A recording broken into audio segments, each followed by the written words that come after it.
Si Pierre Palmade fait énormément parler de lui ces derniers temps, c'est pour de tristes raisons. Pour rappel, il a été à l'origine d'un terrible accident de la route à Villiers-en-Bière en Seine-et-Marne, le vendredi 10 février 2023.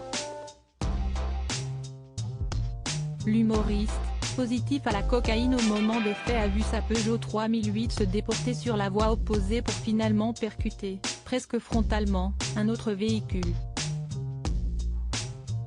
Le conducteur de celui-ci et son fils de 6 ans sont toujours dans un état préoccupant, plus d'une semaine après l'accident.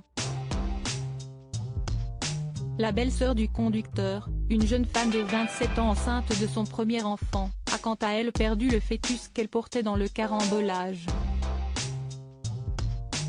Déjà condamné en 2019 pour acquisition de stupéfiants, l'acteur et humoriste est en état de récidive, ce qui pourrait aggraver son cas. Mis en examen pour homicide et blessures involontaires, Pierre Palmade a été assigné à résidence à l'hôpital avec un bracelet électronique.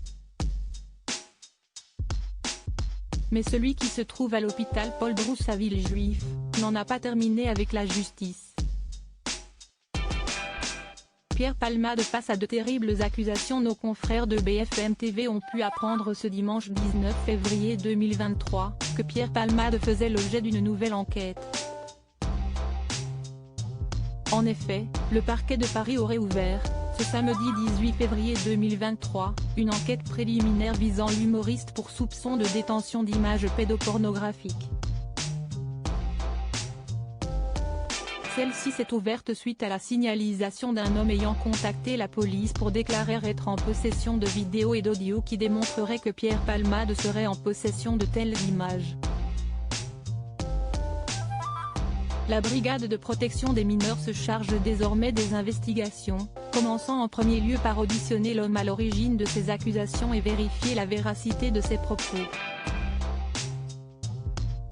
Le domicile parisien de Pierre Palmade a été perquisitionné durant 2 heures ce dimanche 19 février dans l'après-midi. L'occasion pour les enquêteurs de repartir des lieux avec plusieurs sacs contenant des objets personnels ainsi que l'ordinateur de l'humoriste. Le terrible état du conducteur et de son fils. Si la femme de 27 ans qui se trouvait dans l'accident de voiture est consciente, ce n'est malheureusement pas le cas de son beau-frère et du fils de celui-ci.